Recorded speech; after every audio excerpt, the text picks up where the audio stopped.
about these stories will you be talking about tomorrow? Republican Mensheviks revolt against their House economic czar. Paul Ryan wants tax rates for the rich to be lower than tax rates for the middle class.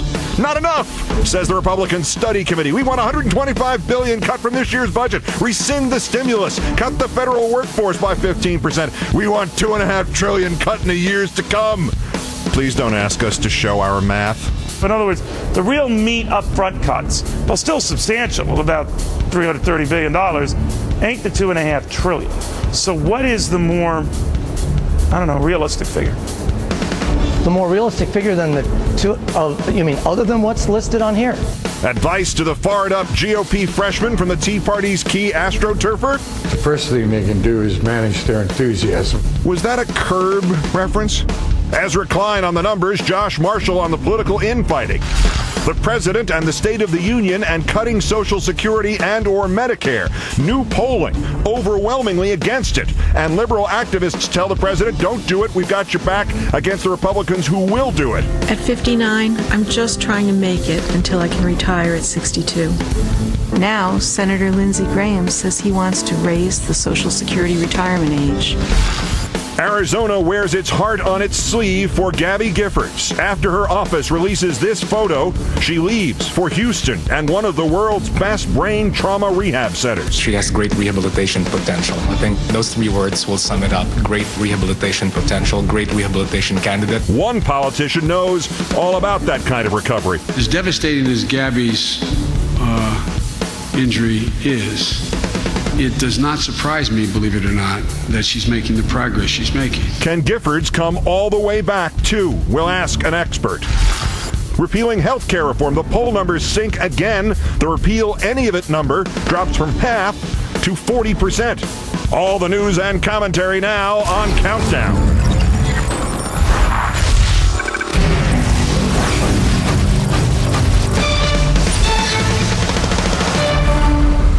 Good evening from New York. This is Friday, January 21st, 655 days until the 2012 presidential election. And the battle has begun between the House GOP leadership and the Tea Party-infused House New Republicans over how much to cut the federal budget. In our fifth story, House GOP economic czar Paul Ryan, whose roadmap would privatize Social Security for the rich and impose a middle-class tax hike, while congressmen of the Republican Study Committee want to roll back spending levels to 2006 and slash the federal workforce by 15%, with that group's chairman hoping that Democrats will actually, quote, find Jesus. The GOP economic czar first. Budget Committee Chairman Paul Ryan will deliver the Republican response to President Obama's State of the Union address next week. The chairman, chosen by the Republican leadership for fiscal bona fides, as well as for his now infamous roadmap, though even some Republicans don't want to talk about that, much less implement it. But the roadmap includes raising taxes on Americans making between $20,000 and $200,000, cutting taxes in half for those making more, the wealthiest Americans, to the point where the average tax rate for the middle class would be higher than that for the wealthy, according to an analysis by the Economic Policy Institute. Also, replace Medicare and Medicaid with a voucher system and privatize Social Security for the wealthy, meaning, practically speaking, the end of Social Security as it is drained of funds. If you think that Republicans will have a hard time enacting their dreamiest schemes, you could be right. You'll recall that Chairman Ryan, the czar, and the GOP leadership backed off the Republican pledge to cut $100 billion from this year's budget because the fiscal year will be halfway over by the time they get a crack at it. But the Republican Study Committee, which boasts 2/3 of the Republican caucus and 74 of its freshmen, is crying foul. That committee's chairman, Congressman Jim Jordan, and its members unveiling their own budget plan to reduce spending not to 2008 levels, as suggested by GOP leadership, but rather to 2006 levels and keep them there for 10 years, cutting $2.5 trillion in spending. Just one example of how they would achieve that, reducing the federal workforce by 15%, they claim by attrition. Would that affect unemployment? And the Republican Study Committee doesn't care about half year versus full year. They still want their $100 billion cut this year, and then some. We also grab unspent stimulus dollars in there to get to $125 billion for this fiscal year. We think it's important we meet that number, $100 billion, for this CR discussion and debate that is starting to unfold as we speak. In case you missed that, the soft-spoken congressman said we also grab unspent stimulus dollars. Tea Party-backed freshman Congressman Mick Mulvaney of South Carolina, while insisting that he did not speak for all GOP newcomers, proceeded to speak for all GOP newcomers. The pledge, the $100 billion, was simply a start. It was simply a floor. We want more. As for the Democratic-controlled Senate, Chairman Jordan remains full of hope. Who knows? You know, some of these Democrat senators may have seen the light and found Jesus and realized that they now need to cut spending in light of what the American people said last fall. So I think you let the process work out.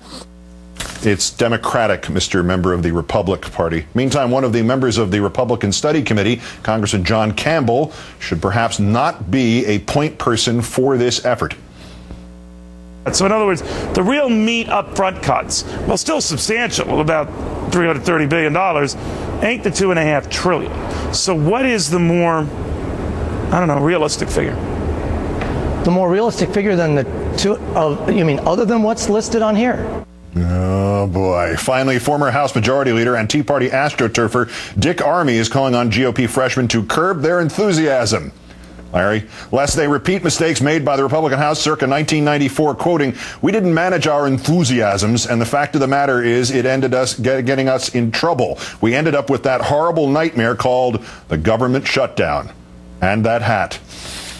Let's bring in Washington Post staff reporter, Newsweek columnist, MSNBC contributor Ezra Klein. Ezra, good evening. Good evening, Keith. Is it part of the dynamic here that many of the GOP freshmen want to force exactly the kind of government shutdown that Mr. Armey now just so retrospectively deems a nightmare?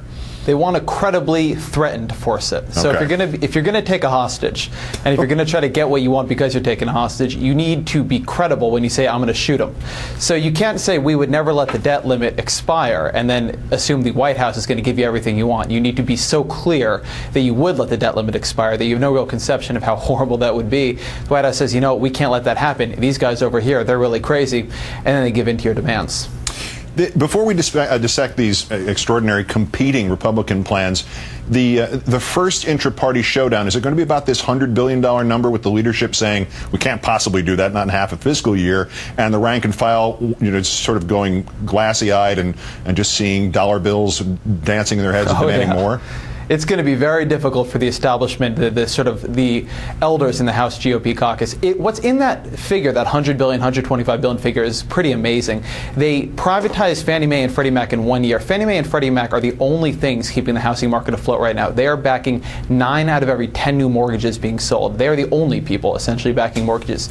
You take them away, housing collapses. Housing collapses, the economy goes back into a dip. Economy goes back into a dip because the Republicans did something.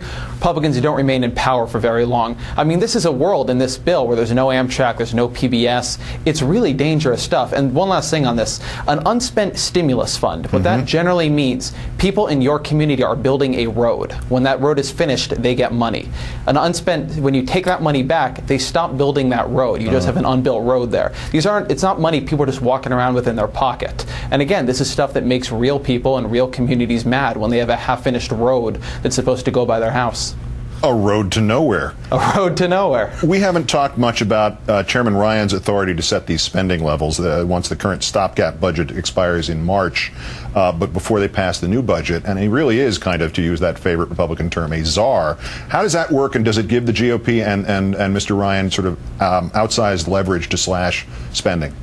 Well, they still need the Senate and the White House to agree, so it gives them no more really leverage than they would have had before. It's a bit of an odd setup in there, but Paul Ryan is going to have an interesting couple of months here. He's given the State of the Union response. He's got his own plan, which honestly is going to be a very, very difficult thing to defend if too much of it comes out, if it becomes too much a portion of public attention. And meanwhile, he's going to have these people who are even further to his right pushing for something unlike his plan that doesn't delay the pain for a long time but moves it right now.